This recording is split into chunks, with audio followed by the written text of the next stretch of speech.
Chapter 34. Life was too weird for Jeff to return to class. Anytime you want to talk again, Carla had said, please feel free to come and see me, even if you just feel like getting out of class for a while. He hoped she had really meant it. He had a lot he wanted to say to her, beginning with, I'm sorry. He slowly walked to her office. He hoped she wasn't with somebody else, so he knocked. Carla opened the door and smiled when she saw him. Hello, Jeff. Jeff smiled. Hi, Carla, And he stopped because he saw someone else sitting at the round table. I believe you two know each other, said Carla, and Jeff lowered his eyes. Hello, Colleen, he muttered. Colleen Varigold covered her face with her hands. You don't mind if Jeff joins us, do you, Colleen? Carla asked. Colleen shook her head with her hands still over her face. Jeff awkwardly sat down. Miss Ebel doesn't know I'm here, he said. Well, I'll write you a note, said Carla.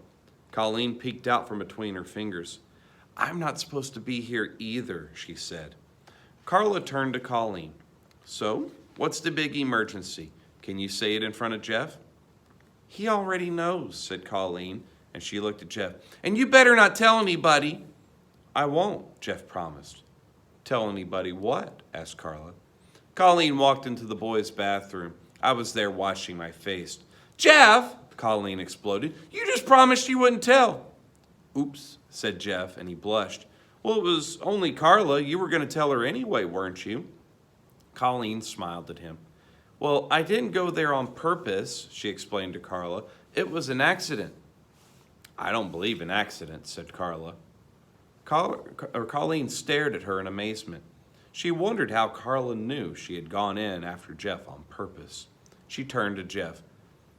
I'm sorry for saying hello to you when you didn't like it. That's okay, said Jeff. Anyway, how was I supposed to know you didn't like it? You always say hello back. I know, said Jeff. I can't help it. Whenever anybody says hello to me, I always have to say hello back.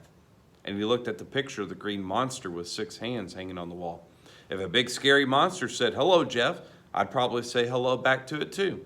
And Colleen laughed. Well, what's wrong with that? Asked Carla. If a monster says hello to you, you should say hello to it. If you don't, then I'd have to wonder which one of you really is the monster. Colleen frowned.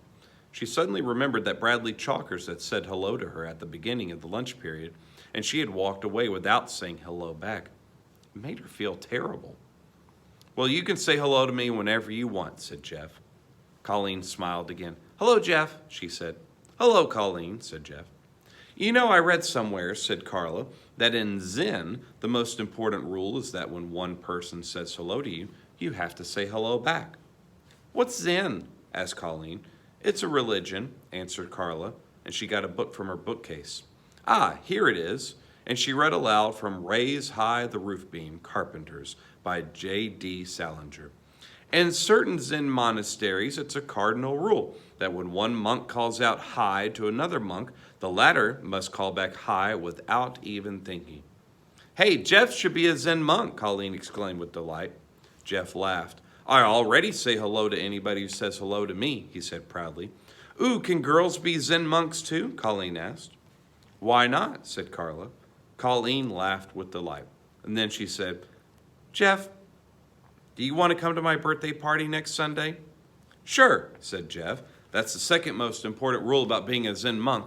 When another Zen monk invites you to a birthday party, you have to say yes. Colleen laughed again. Well, you're the only boy so far, she said. I'll invite one more, but only one. I can't invite too many boys. And suddenly she looked very serious. She knew what she had to do.